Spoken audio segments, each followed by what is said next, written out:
Alright, so this is the second video with the practice equations, and the last video kind of got cut off where we were looking for the inverse cosine of plus or minus 1, which means we want an x coordinate of positive or negative 1. So when I go to my unit circle, my x coordinate of positive 1 is here. And this is the one spot on the unit circle that has two names, 0 and 2 pi. And negative 1 is here, and that's called pi. So I have three answers, 0, 2 pi, and pi.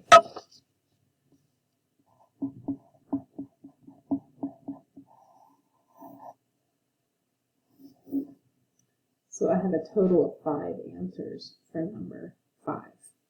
Right, so let's go to this second page. The second page is all factoring problems. So let's start with this first one. It's already set equal to 0. And then I do that substitution where I'm going to let x equal the cosine of x. And then I'm going to rewrite this as 2x squared plus x minus 1 equals 0. Then I need to factor this. Factor it into two binomials. Only way to get 2x squared is 2x and x. Only way to get a 1 is a 1 and a 1. Because this is negative, one of my signs must be positive and the other negative. But I don't know if that's the order. So I've got to check. And I check by combining my outers and my inners. That's from FOIL. You know how FOIL is first, outers, inners, and last. The outers and the inners add up to the middle term. 2x times negative 1 is negative 2x, and 1 times x is 1x, which gives me negative 1x.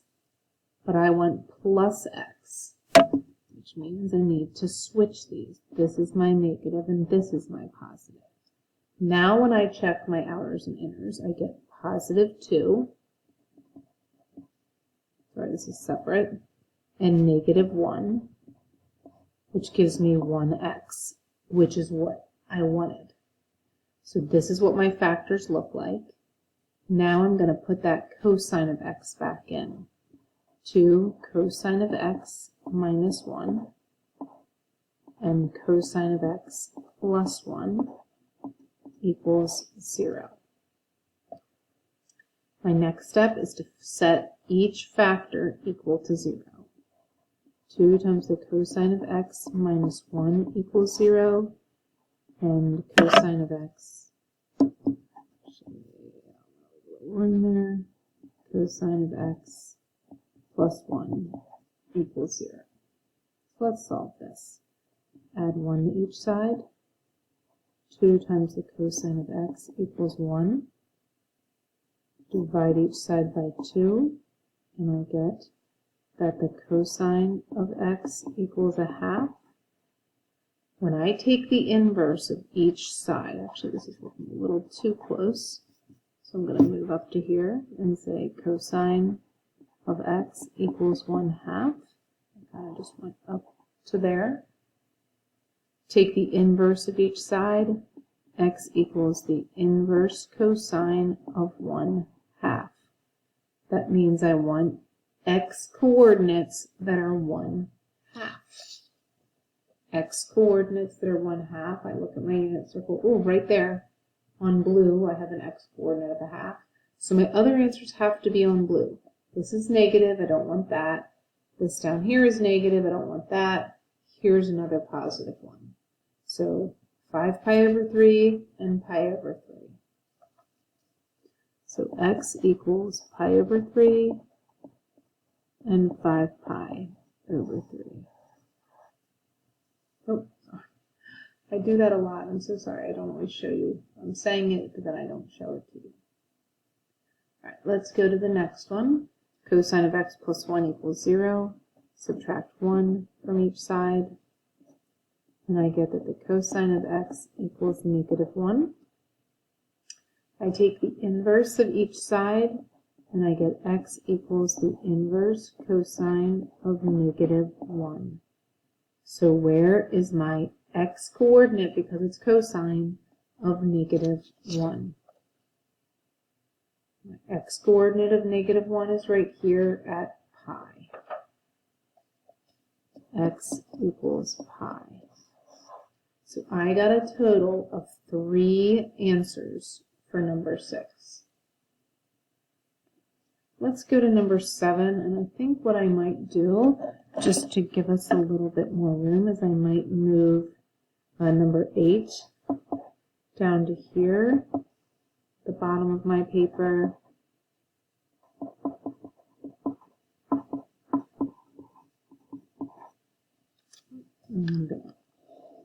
And that'll give me all this space to do number 7. Okay. So I have to set it equal to 0. Already done. Now I'm going to do this substitution where I'm going to let x equal the sine of x. So this becomes 2x squared plus 3x plus 1 equals 0. When I go to factor, the only way to get 2x squared is 2x and x. The only way to get 1 is 1 and 1. And because it's positive, it could be plus plus or minus minus. But since my middle term is positive, it would have to be plus plus. And let's check it. My outer term would be 2x and 1x. And that gives me 3x, which is what I wanted. So these are my factors. Now I need to put sine of x back in. 2 times the sine of x plus 1 and sine of x plus 1 equals 0. Now I set each factor equal to 0.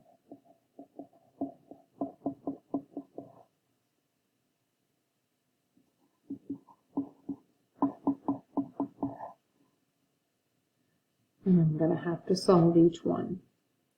Subtract 1 from each side, and I get 2 times the sine of x equals negative 1. Divide both sides by 2, and I get sine of x equals negative 1/2. I'm going to now have to take the inverse sine in order to get rid of sine. So I get x equals the inverse sine of negative 1/2. That's asking me, where on my unit circle are my y coordinates negative 1/2? So I go to my unit circle. Y coordinates are negative in the bottom of the unit circle. Right here I have a negative 1/2, and right here I have a negative 1/2. So it's 7 pi over 6 and 11 pi over 6.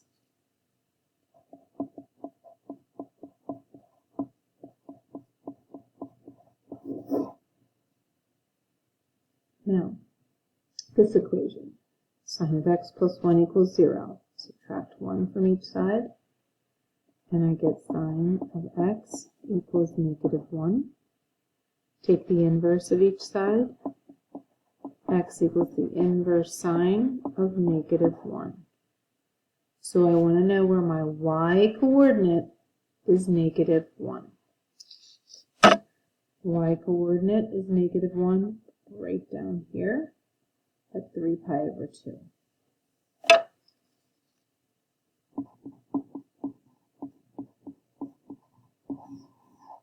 When I'm on the four corners, a lot of times I only have 1 or 2 answers.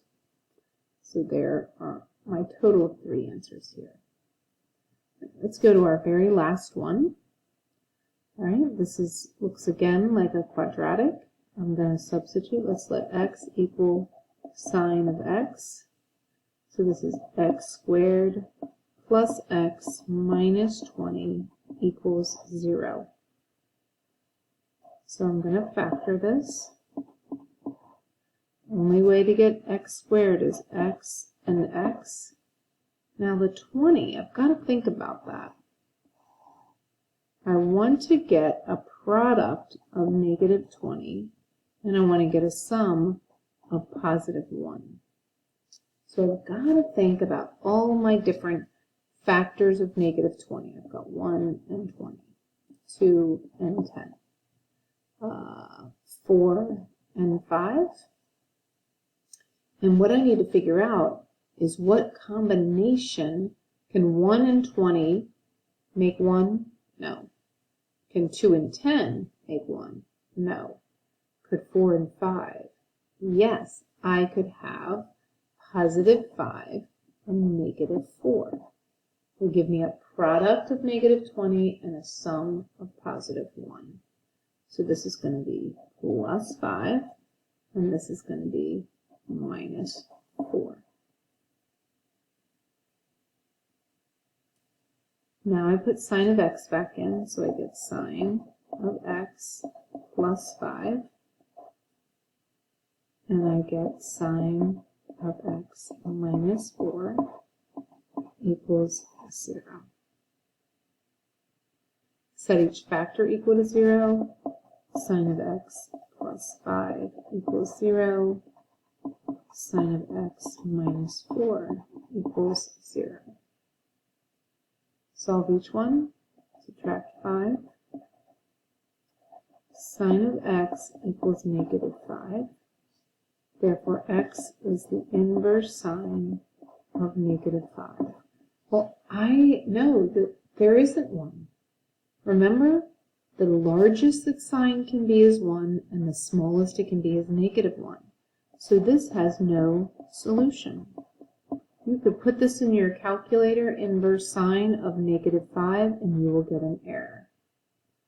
Come over here to this one, add 4.